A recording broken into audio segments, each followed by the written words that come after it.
चतुष्कोणमण्डलं कृत्वा तदुपरि नैवेद्यपात्रान् निधाय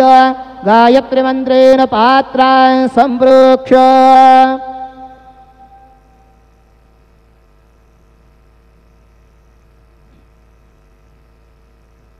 धेनुमधुराम् अमृते कृतय ग्रासमधुराम् प्रादर्शयेत्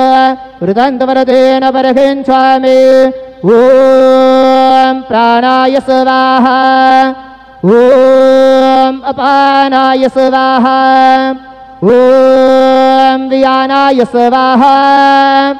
ॐ उदानाय स्वाहा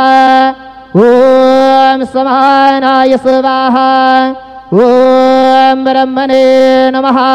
मध्ये पानीयं समर्पयामि पुनर्नैवेद्यं निवेदयामि ॐ प्राणाय स्वाहा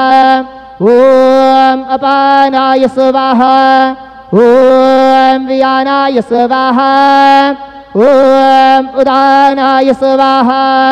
ॐ समानाय स्वाहा ॐ ब्रह्मणे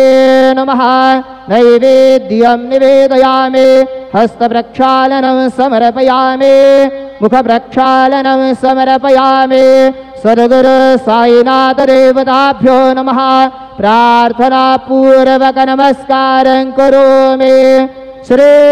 सच्चिदानंद सद्गुरु साईनाथ महाराज के जय।